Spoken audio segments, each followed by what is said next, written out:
Olá novamente. Na videoaula passada nós comentamos sobre a abertura de arquivos em modo binário e que isso inclusive é usado erroneamente para manipular arquivos binários.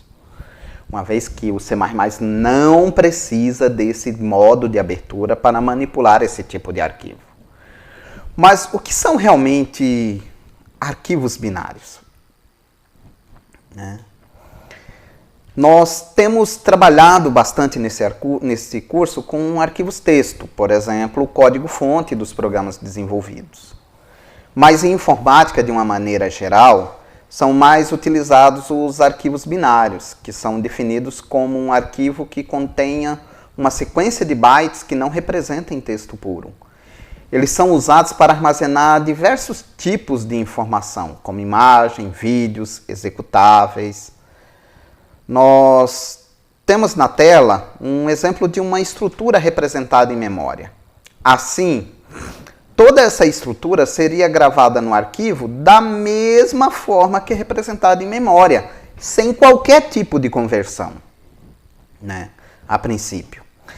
Então, com isso, a leitura e escrita dos dados é feita de modo mais rápido, já que não há qualquer conversão dos dados para o formato textual. Além disso, os dados são lidos em um vetor de bytes. Com isso, eu consigo ler vários dados de uma única vez, sendo possível ler ou gravar um vetor inteiro, por exemplo.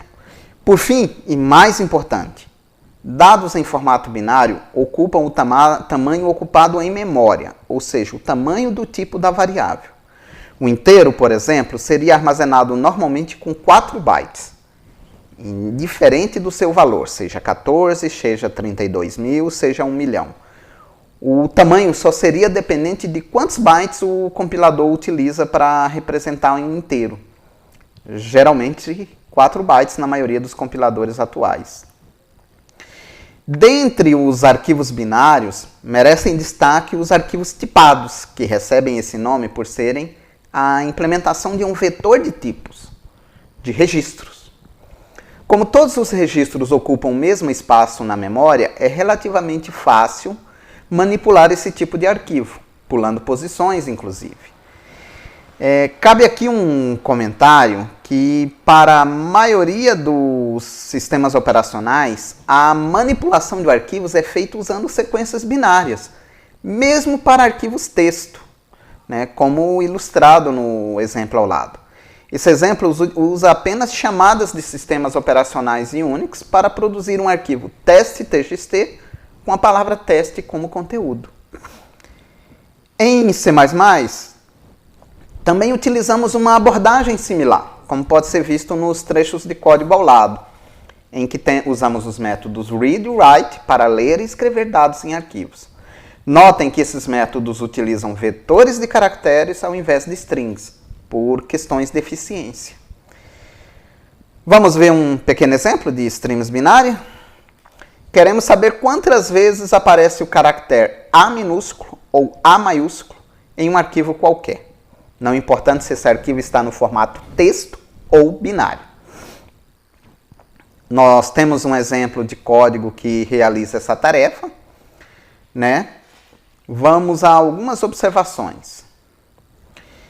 A primeira observação é que, até pouco tempo atrás, o método de abertura de um arquivo exigia que o parâmetro fosse um vetor de char.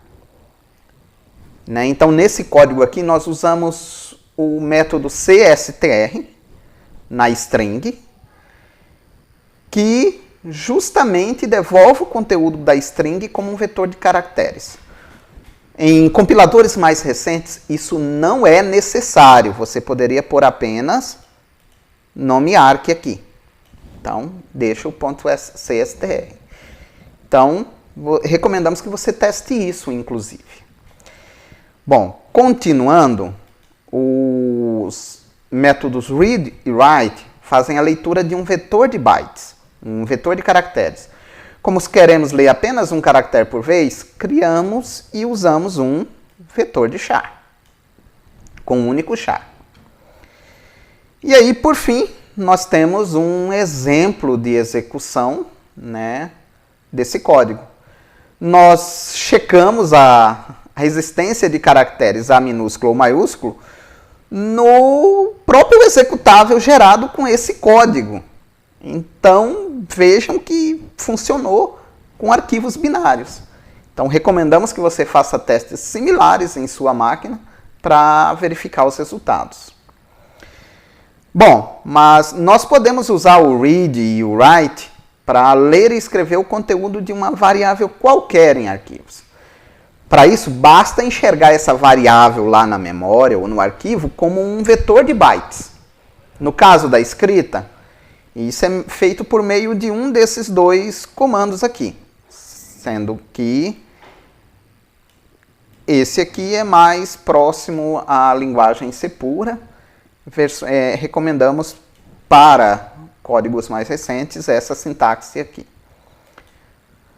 Então, nós usamos um char asterisco para indicar um vetor de caracteres, tá? Mais à frente nós veremos por que essa sintaxe é utilizada.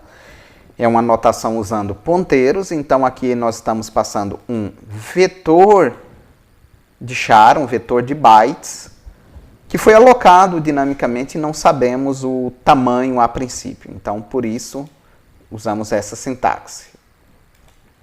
Tá?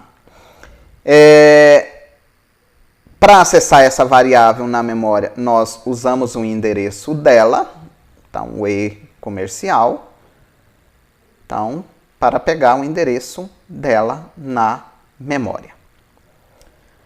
A leitura é feita de modo similar, eu leio do arquivo para a variável na memória.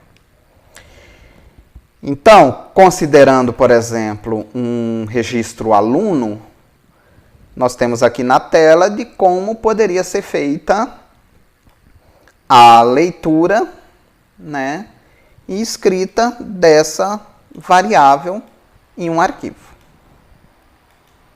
Né?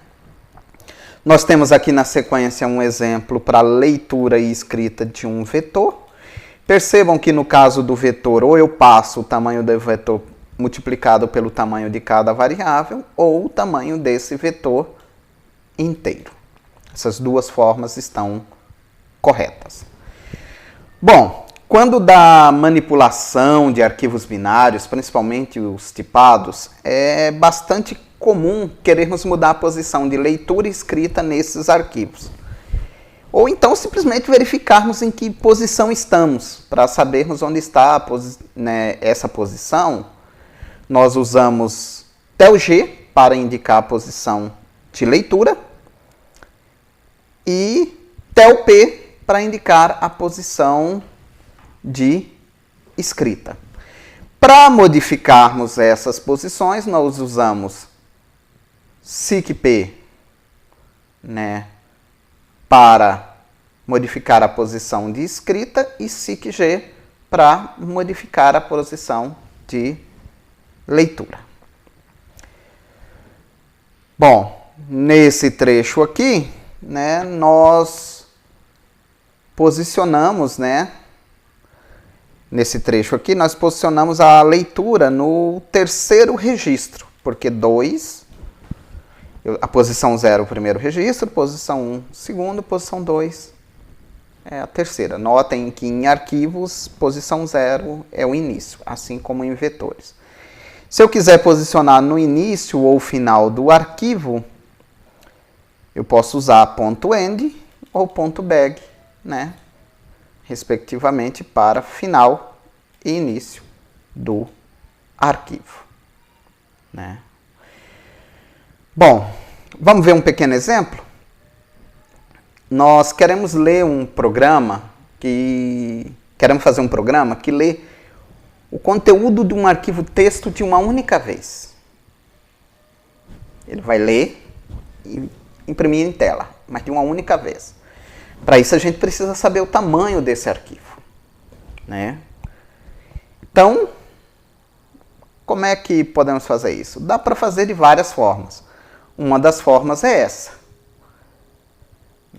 né? Percebam que eu utilizei a abordagem de ir até o final do arquivo para obter o tamanho, o número de bytes desse arquivo. Então eu vou até o final e depois retorno ao início. Aí na sequência eu aloco um bloco de dados com esse tamanho, o tamanho que eu peguei aqui. E leio em um único read todo esse bloco, de uma única vez. E aí, para imprimir, nós podemos imprimir de uma única vez também usando write no cout. Ou seja, o CIN aceita o read, o cout aceita o write. Da mesma forma que o offstring e ifstring. Nós temos aqui um exemplo de teste, né? Um texto com 100 caracteres. Né? É importante que vocês implementem esse código, façam um teste usando diferentes arquivos para verificarem. É isso. Em nossa próxima aula apresentaremos alguns exemplos de algoritmos usando arquivos. Aguardo vocês.